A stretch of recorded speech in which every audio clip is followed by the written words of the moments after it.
ایران نے اپنی کارروائیوں سے اسرائیل اور امریکہ کو دہشت زدہ کیا ہے، اسی کے چلتے جس طریقے سے اسرائیل نے ایران کے جو سیکیورٹی سربراہ تھے، جو اس ساری جو ہے جنگ میں پلاننگ منصوبہ بندی کر کے ٹارگٹ کر رہے تھے، خاص طور پہ جو ہے ان تنصیبات کو جو امریکہ سے، جہاں امریکہ سرگرم تھا، یا پھر امریکی فوجی اڈوں کو، یا پھر امریکہ اور اسرائیل کے مشترکہ فوجی ٹھکانوں کو نشانہ بنانے کے لیے جو منصوبہ تیار کیا جا رہا تھا، اس کی جو ہے اس میں اہم کردار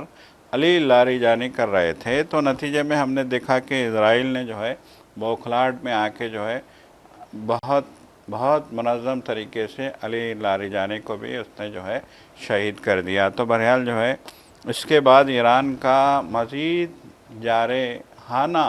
رخ اختیار کرنا بہت ضروری ہو گیا تھا۔ دیکھیے پہلے دن سے کہا جا رہا ہے کہ ایران نے ماضی میں جب ایران کے صدر کو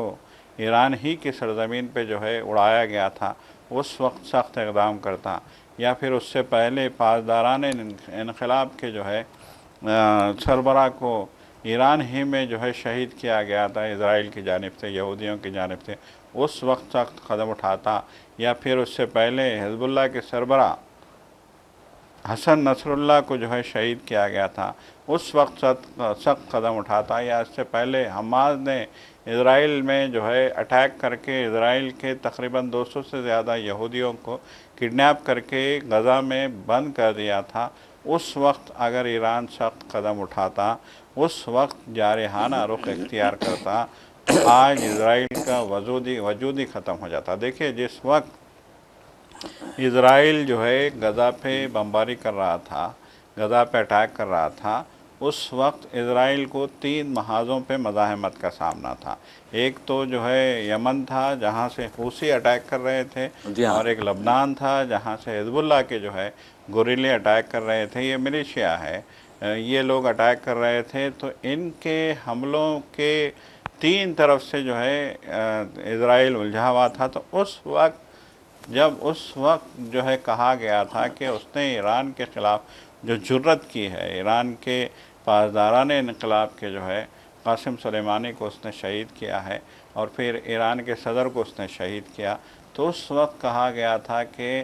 اس جرت کی سزا دینے کے لیے ایران کے پاس بہترین مناسب موقع ہے۔ جب کہا گیا تھا کہ 3 محاذوں پہ اسرائیل الجھا ہوا ہے،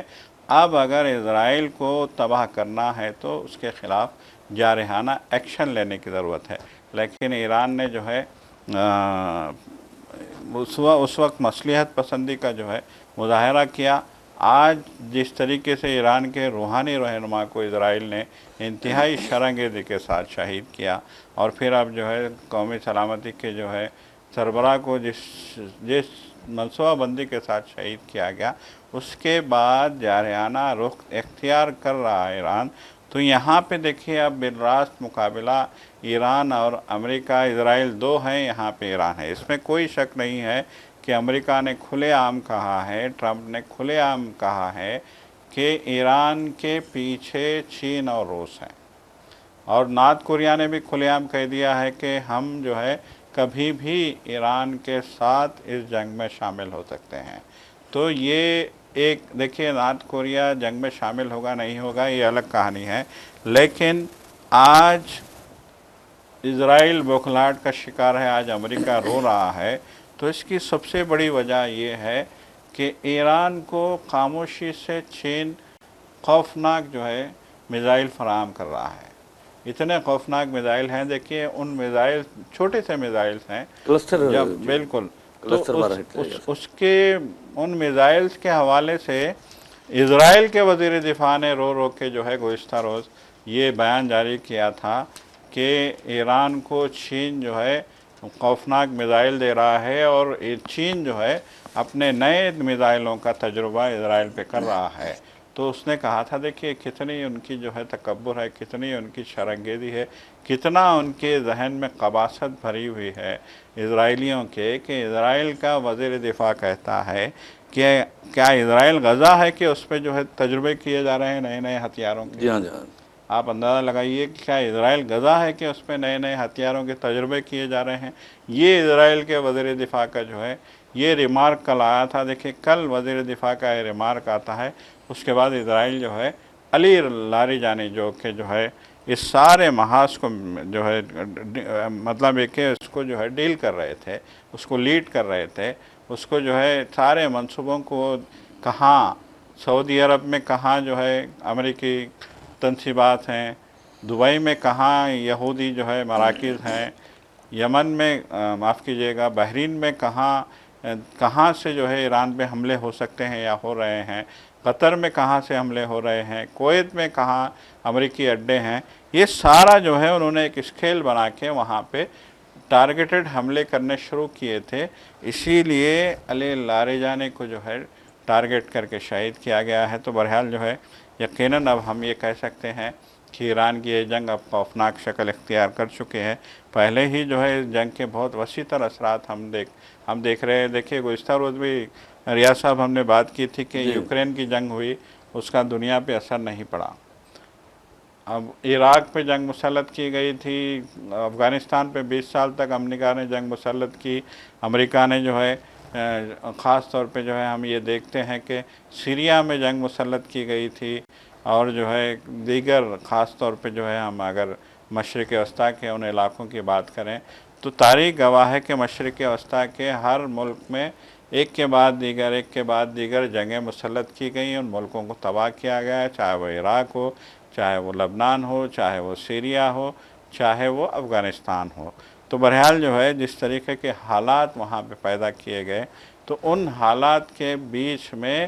دنیا پہ کوئی اثر نہیں پڑا تھا. لیکن آج ایران پہ جب جو ہے امریکہ نے حملے کیا اور ایران نے اس کا جواب دینا شروع کیا تو آج دنیا پوری دہشت سے دوچار ہے. دیکھیے خاص طور پہ خلیج فارس جو ہے، خلیج فارس کا جو علاقہ ہے، اس خلیج فارس کے علاقے میں کویت، قطر، سعودی عرب، یہ 3 ملکوں کی جو بحری حدود ہیں وہ اس خلیج فارس سے جو ہے ملتی ہیں. اور ان بحری حدود میں جو گیس کے ذخائر ہیں، جو پیٹرول کے تیل کے ذخائر ہیں، جو خام تیل کے ذخائر ہیں، جو خام تیل بعد میں جا کے ڈیزل بنتا ہے، پیٹرول بنتا ہے، ہوائی جہاز کا جو ہے ایندھن بنتا ہے، اور پھر جو ہے دیگر بہت ساری سرگرمیوں کے لیے تیل کام آتا ہے. تو خام آئل کے جو ذخائر ہیں وہاں سے اس خام آئل کی اور گیس کے منتقلی کا واحد راستہ خلیج فارس ہے. خلیج فارس سے آپ آئیں گے آبنائے ہرمز کی طرف، اور پھر آبنائے ہرمز سے آپ آئیں گے بحر عرب میں جو وسیع و عریض سمندر ہے، وہاں سے آپ دنیا کے کسی بھی حصے میں جا سکتے ہیں. لیکن آپ کو آنا ہے تیل لے کے، گیس لے کے، تو خلیج فارس سے آنا ہے. تو خلیج فارس سے جب آپ نکلتے ہیں اور آبنائے ہرمز کے ایک تنگ جو ہے علاقے میں جب داخل ہوتے ہیں تو اس علاقے پہ ایران کا کنٹرول ہے، اور ایران نے اس علاقے پہ دھمکی دے رکھی ہے کہ یہاں سے نہ کوئی تیل کا جہاز جائے گا، یہاں سے نہ کوئی گیس کا جہاز جائے گا، جس کے نتیجے میں آدھی دنیا جو ہے ایک بحران سے دوچار ہو گئی ہے. ہم دیکھ رہے ہیں کہ جو ہے اقتصادی صورتحال خراب ہو رہی ہے، معاشی صورتحال خراب ہو رہی ہے، گیس اور تیل کی قلت کا شدید سامنا جنوبی ایشیا کے ملکوں کو کرنا پڑ رہا ہے. تو یقیناً اس جنگ نے اب ایک سنگین شکل اختیار کر لی ہے، اور ایران نے جو ہے اسرائیل پہ بہت خوفناک حملے کیے ہیں. 200 یہودی مارے گئے. اب اسرائیل کے لیے ایک یہودی کی قیمت ہے، کیونکہ اسرائیل ہمیشہ سے کہتا ہے کہ یہودی پیدا ہوتا ہے، یہودی بنتا نہیں ہے.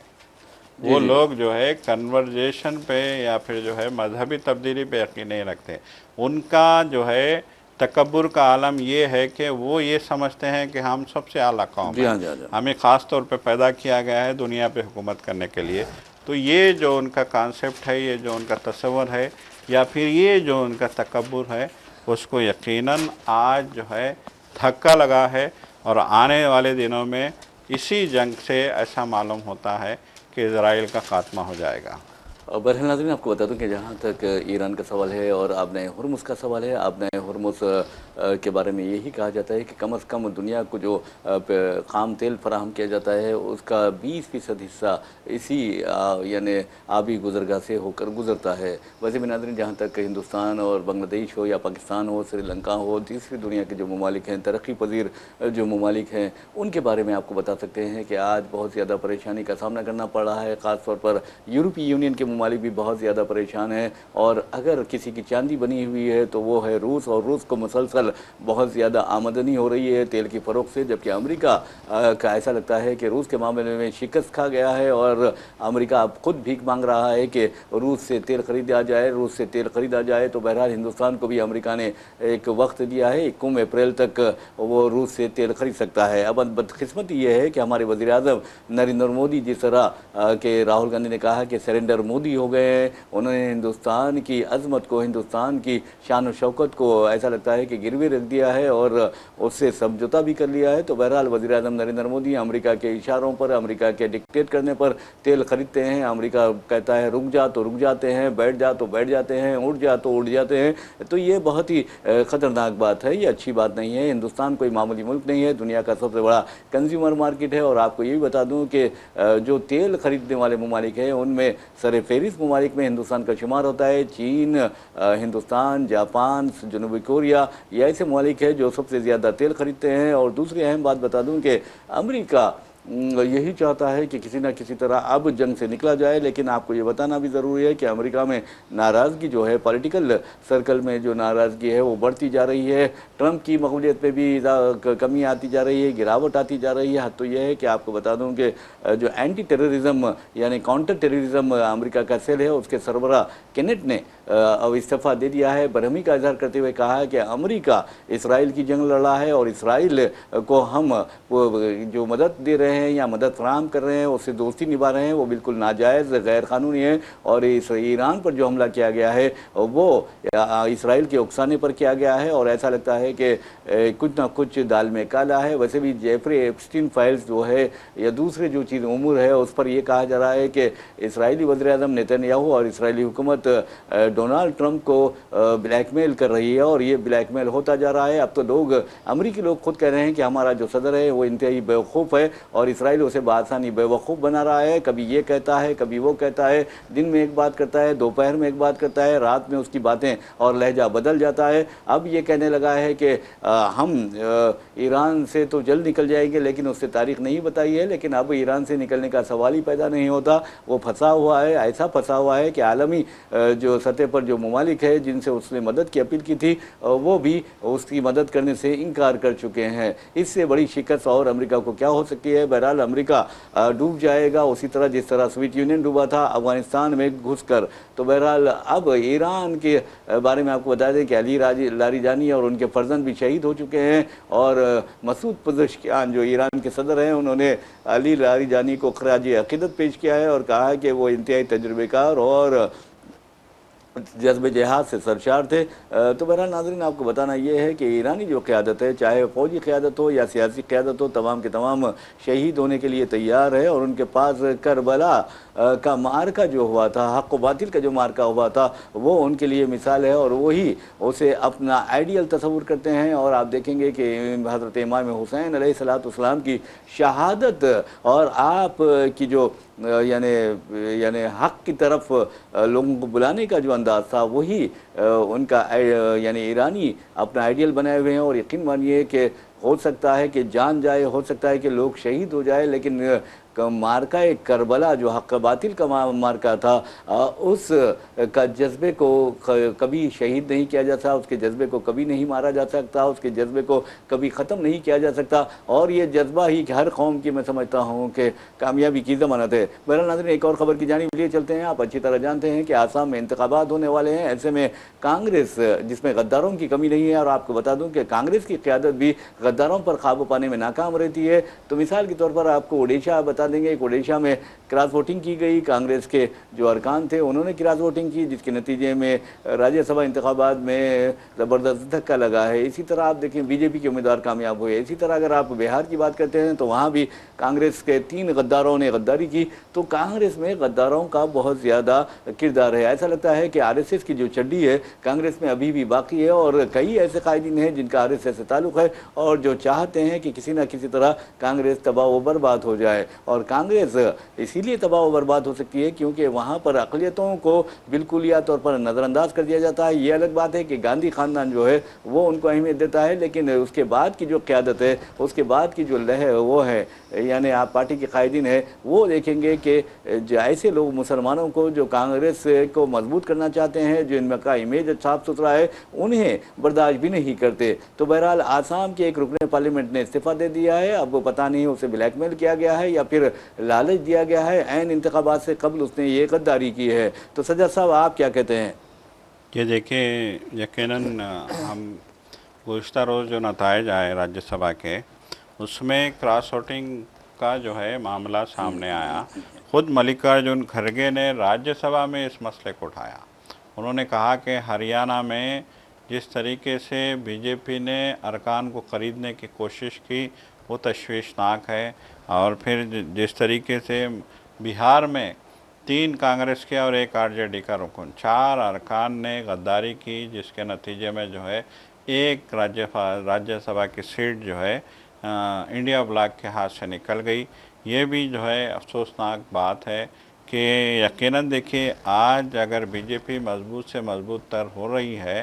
تو ایک تو اس کی وجہ یہ ہے کہ لوگ غداری کر رہے ہیں، دوسری جو وجہ ہے وہ مطلب ایک ہے وہ اپنے بل بوتے پہ جیتنے کی آج بھی پوزیشن میں نہیں ہے۔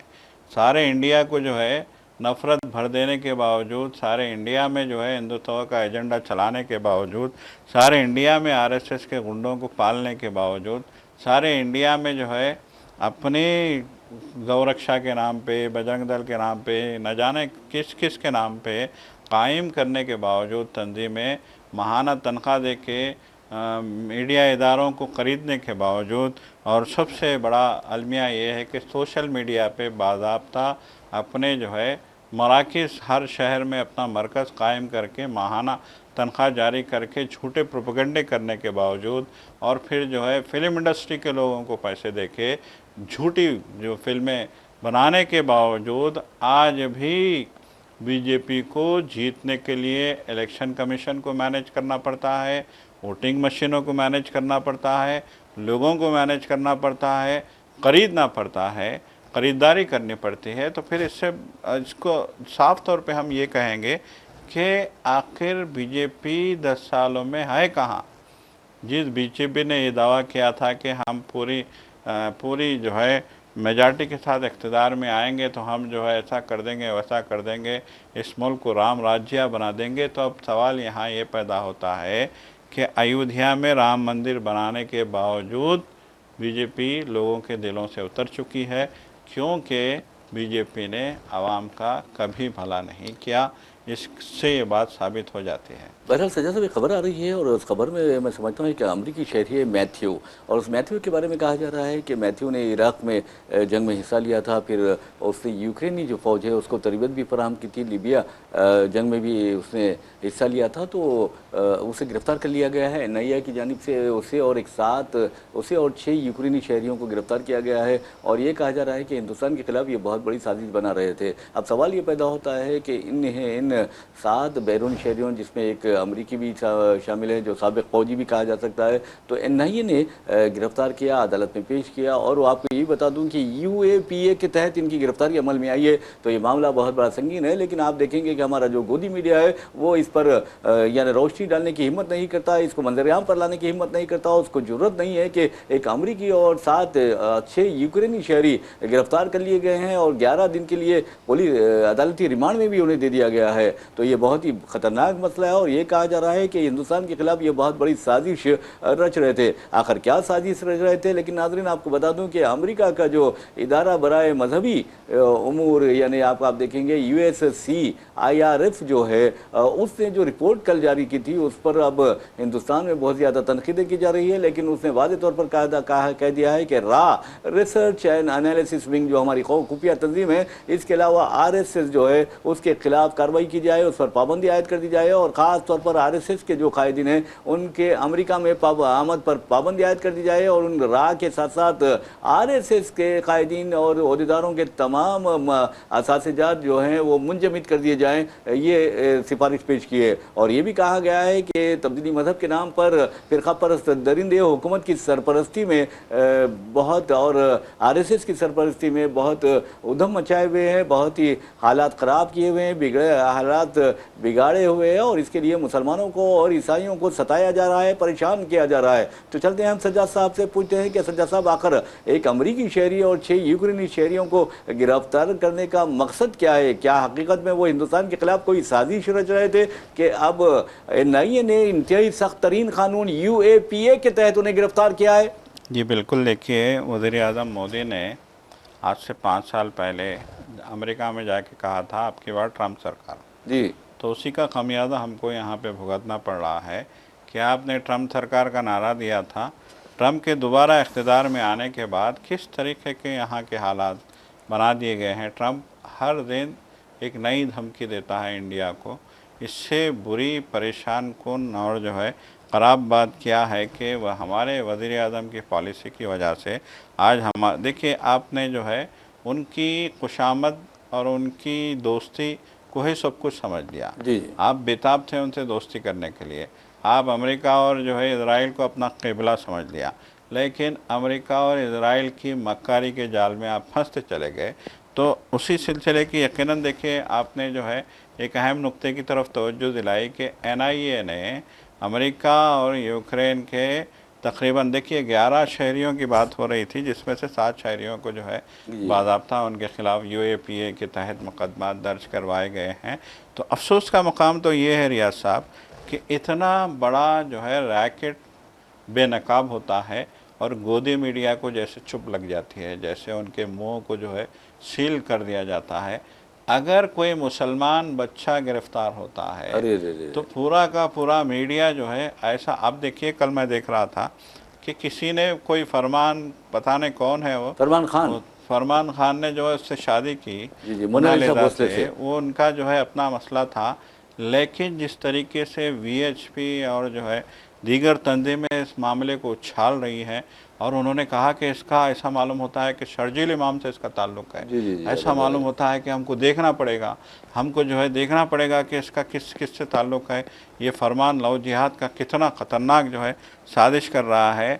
ایک لڑکا اور ایک لڑکی شادی کر لیتے ہیں تو ان کو عالمی سازش لگتی ہے، لیکن جو عالمی سازشیں ہو رہی ہیں اس پہ بولنے کی نہ ان کی جرت ہے نہ ان کی ہمت ہے۔ یہی گودی میڈیا کا اگر کام ہے تو پھر اس ملک کا اللہ ہی حافظ ہوگا۔ بالکل آپ نے صحیح کہا، یقین مانیے سجاد صاحب اگر گودی میڈیا سدھر جائے نا تو ہندوستان کے حالات 10 دن میں سدھر جائیں گے۔ بالکل یقیناً۔ بہرحال ناظرین، اسی کے ساتھ ہم اپنا پروگرام بریکنگ نیوز اختتام کو پہنچاتے ہیں۔ اپنے میزبان محمد ریاض احمد اور میرے ساتھی سید سجاد الحسین کو اجازت دیجیے، انشاءاللہ پھر ملاقات ہوگی، پھر بات ہوگی، تب تک کے لیے اللہ حافظ،